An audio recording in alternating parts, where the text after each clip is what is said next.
I worked for Pretrial Services. I started in July of 2005, and I left in February of 2007. I was a pretrial investigator. No, I never heard of it. Services, no. Is that like going to court?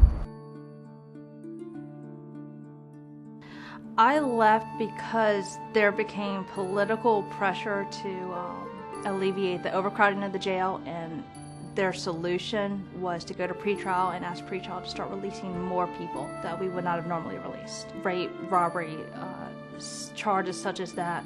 I was asked by my supervisor to reevaluate those cases and reconsider releasing those people, whereas before it would have just been no.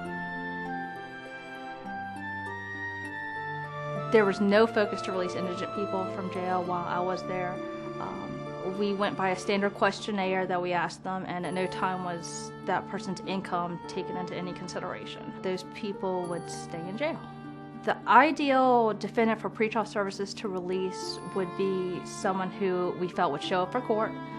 They had a stable job, they possibly owned a home, but they had community ties. We were required to speak with at least one or two references who would be willing to vouch for them. I do not believe that it helped with the overcrowding of the jail. The pretrial services focused on indigent people, that would alleviate the jail overcrowding, because pretrial would be allowed to release those people that could not otherwise afford to bond out themselves.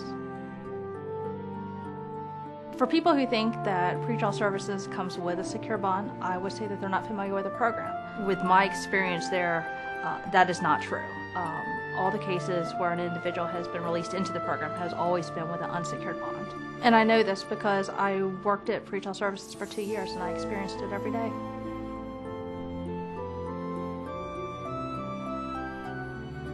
Pretrial Services is using taxpayers' money to release defendants that could otherwise afford to bond themselves out of jail. Oh, my tax dollars?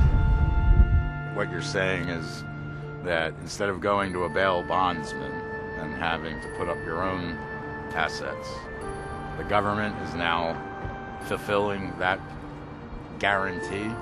They're the guarantor on a bail bond. I believe that Pretrial Services competed with bondsmen because we were looking to release the same type of defendants as bondsmen. After reviewing the documents where it clearly states that one of their objectives is the abolishment of private bondsmen, looking back, I can see how they are trying to reach that objective.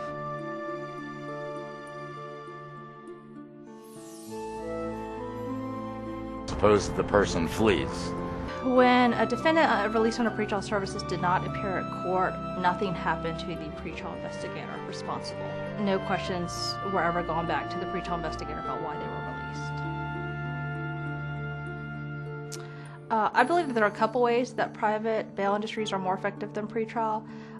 Mainly if a defendant under pretrial does not appear at court, one of two things happens. Either failure to appear warrant just goes on record, and depending on the charge, nothing's really done and it just kind of sits there.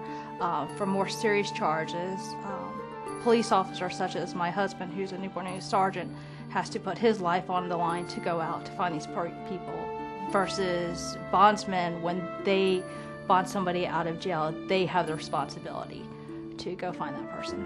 I am not a bondsman, and I am doing this though because I'm a taxpayer, and I know that my taxes are going to release these defendants that have the ability to bond themselves out. And frankly, the taxpayer can't afford any more burdens. Our governments, from the local all the way up to the federal level, are just wasting our future, wasting it. They need to vote for House Bill 728 because it will save the taxpayers a lot of money and keep dangerous criminals off the street.